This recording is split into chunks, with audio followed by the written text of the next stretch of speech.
Hey guys, it's been a while since the last one, so let's do this. Okay, first question. What is your most effective way to learn a trick? If it's a brand new trick, it's kind of like you just have to test what is the way to do it. It's not really any answer for this.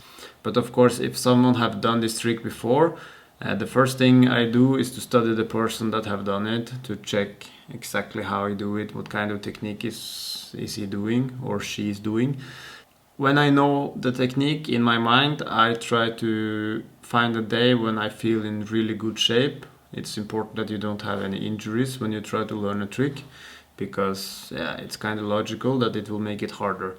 So you just basically go to the training in good shape and you repeat and repeat.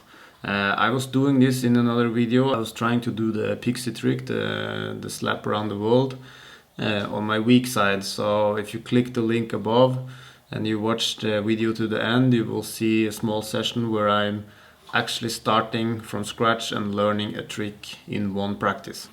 So basically, study the trick, watch tutorials, and then you have your mind on the trick. Go to the training field when you have no injuries and you feel in good shape, and repeat and repeat. Of course, it's not sure that you will learn the trick the first session, but you should try a little every day. You can practice other things, but like the trick you want to learn, maybe spend like 15-20 minutes every day until you make it. Because if you take a longer break, you kind of have to start over again. AZUN, have you ever hit APATV? APATV is kind of triple around the wall, but you kick up with the other foot. And yes, I've done a few of them. Actually, I was the first in the world that did this trick. So if you click the link above, there is some combos with the triples. So check them out. Okay, next question is about Likey. Normally I don't answer questions about Likey because he can answer them himself, but this is kind of a question about some trick. It's a trick called Jordan Staal, and the question is who did it before, Jordan or Likey? Obviously, if you have the name Jordan Staal, I think it's like Jordan, but I think Likey had the idea first. Maybe he executed it a bit different because he just balanced the ball by the feeling of the ball. He didn't look at the ball. So I think Jordan was the first that looked at the ball, and that's how we are doing the trick now. But the idea to do handstand with the ball on his feet, I think Likey was the first, and also the first that posted it in a video. But it's really hard for me to say who had the idea and who did it first in the training. But I'm quite sure that Likey was the first in the world who did handstand with the ball on the sole. So yeah, that's my reply, but it's really hard to say. Do you have any tips to make it easier to learn beginner combos? By the way, I met you when you went to Stange. I got your autograph. Yeah, that's cool.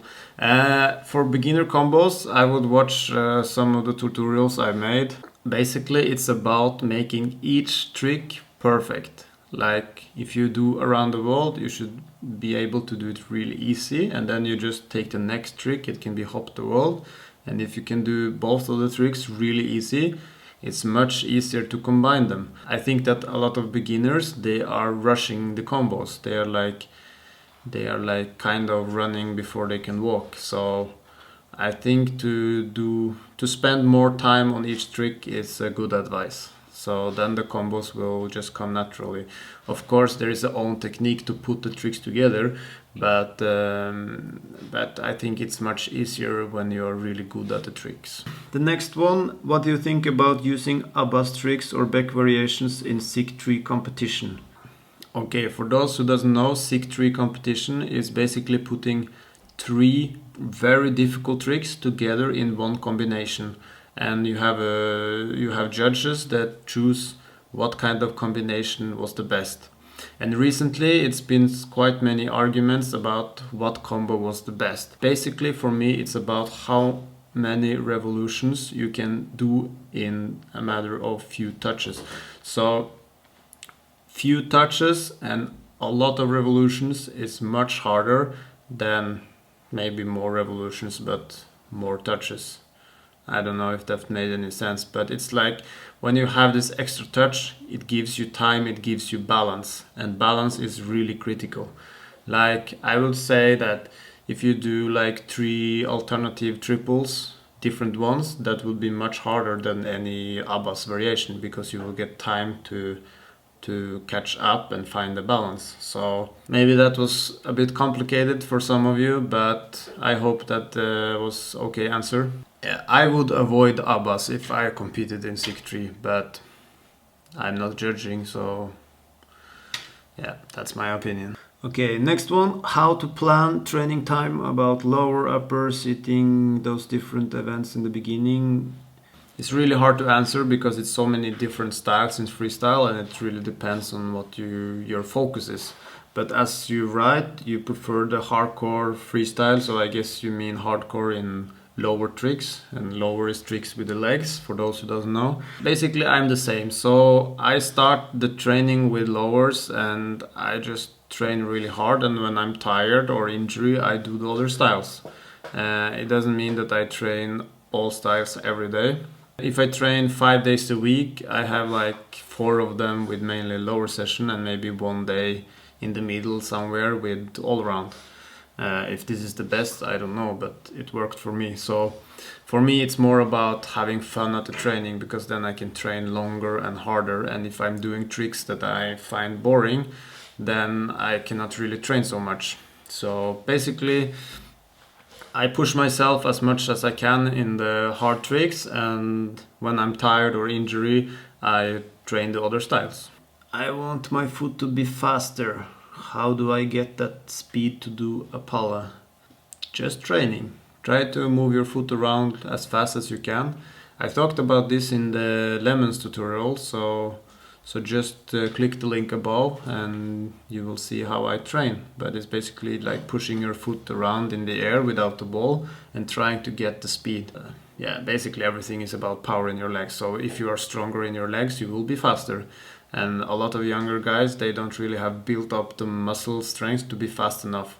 Another problem is that they are starting with the really hard tricks before the body is developed, so it can be really bad for the knees and for other parts of the body, because they don't really have the physical strength that is needed. So if you are really young, if you are in a period that you are growing, that your body is getting bigger, I would maybe avoid the hardest trick.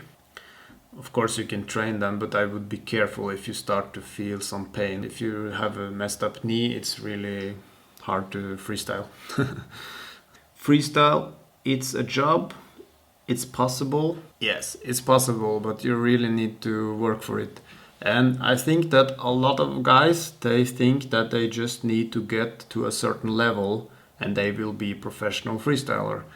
But it doesn't work like that. It's many factors that you need to think about to become a professional. The first step is to learn the tricks. You need to learn the tricks. The second step is to make kind of routine, or at least have some sets of tricks that you want to do and you have prepared for the show. Because it's really difficult to just go into a show and you have no idea what to do. It also will make the show much better if you planned what you're doing.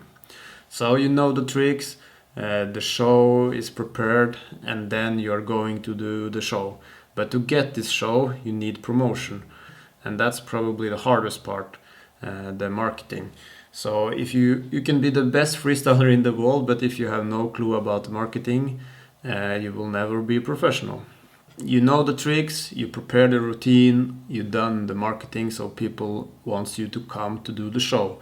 And then you come to the show and you act like complete idiot, like you are superstar or something, and you don't really focus on the most part of the job. It's like people think that they come to an event and they just do the tricks really good, and that's the main part of the job, but it's not. The main part of the job is to be nice to everyone and be friendly. If you're just going on the stage and you just leave, then it's yeah, the tricks, it's like, yeah, it was cool, but they don't really remember the tricks. They remember the moments when you took the time to actually talk with them. So I think this part, a lot of freestylers totally fails.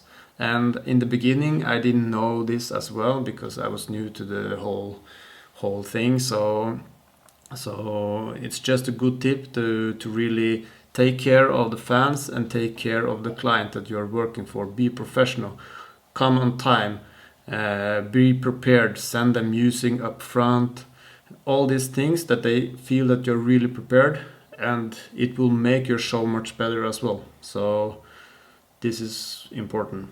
So you know the tricks, you prepare the routine, you know the marketing, and you know how to behave at an event or do your job good. And then it's the last thing that is most critical, and it's to get the same job the next year and get more jobs and stay in the loop. It's like many people are saying, oh, you got the world championship. It's so easy for you with the title. I got the title in 2010 and I'm still doing a lot of shows. And the reason for this is that I know how to stay in the market. So basically, you need to stay in the media, you need to get the contacts, and you need to build a network. And then you will stay professional. So many guys that have won some title, but they are not professional freestylers. So that's my 5 tips. Now you know, it's not easy, and good luck.